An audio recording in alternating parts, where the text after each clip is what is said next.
Dan siapapun yang menerima pemberian hadiah atau sebangsanya dari hasil pungutan upeti rakyat itu berarti dia telah menambah beban rakyat. Sungguh tidak adil. Itu sebabnya Agasta memutuskan untuk menemui raksasa Ilwala yang terkenal jahat dan kaya raya untuk mencoba meminta mula-mula Ilwala dan Watapi saudaranya berniat membunuh Agasta karena mereka membenci kaum Brahmana.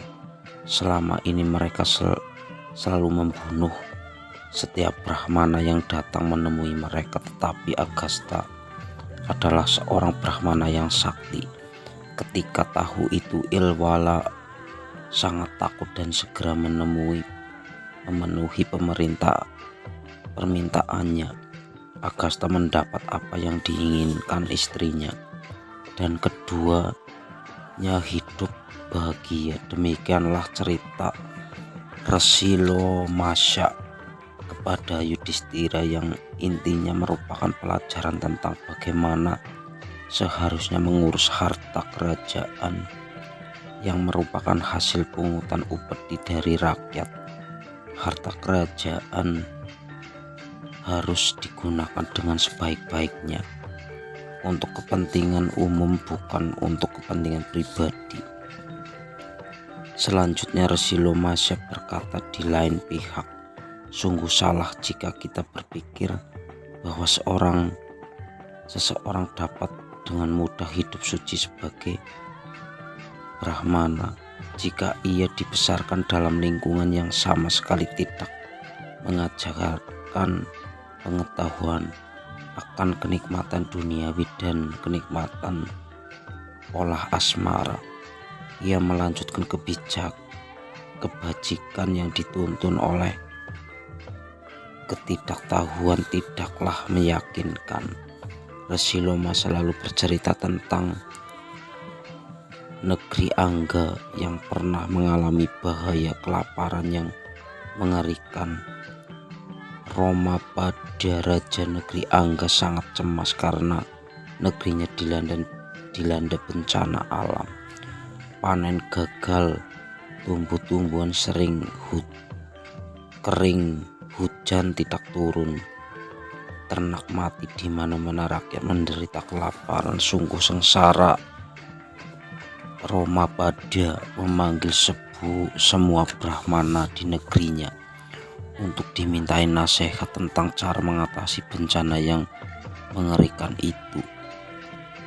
Para Brahmana menyarankan agar raja memanggil Resi Risyaringga yang masih muda, putra Resi Wibandaka yang masyhur. Resi Risyaringga telah menjalani kehidupan yang suci, sempurna, dan karena tapanya yang lama tanpa putus, ia sanggup memanggil hujan yang akan menyuburkan tanah sepanjang hidupnya. Resi muda itu selalu bertapa di samping ayahnya dan sama sekali belum pernah melihat manusia lain, laki-laki atau perempuan, selain ayahnya. Bersama para penasehatnya, Roman pada merundingkan cara untuk memanggil Resi Risyaringga.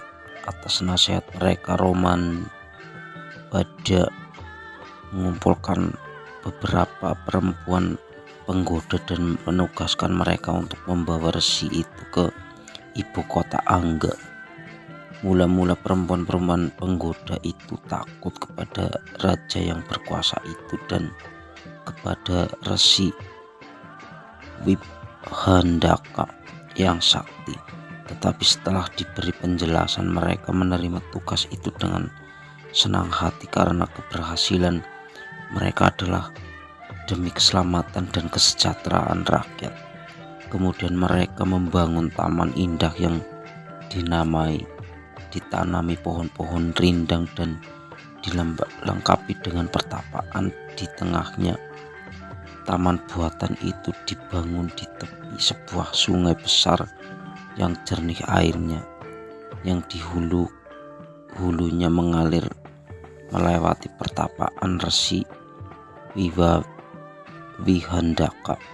Semua perahu mereka labuhkan di tepi sungai dan dekat pertapaan itu. Pada suatu hari ketika Resi Wihandaka sedang pergi, salah seorang perempuan yang cantik itu mengayuh perahu dan melabuhkannya di tepian pertapaan itu. Ia menemui Resi Risyaringga sambil memberi salam sesuai adat seorang resi bila bertemu resi lainnya. Seumur hidup Resi Risyaringga belum pernah melihat perempuan cantik dan bersuara merdu. Ia mengira perempuan itu seorang Brahmana perempuan. Ia bertanya, "Rupanya engkau seorang Brahmana yang halus dan cemerlang. Siapakah engkau? Di mana pertapaanmu dan ajaran suci? Apa yang engkau pelajari?"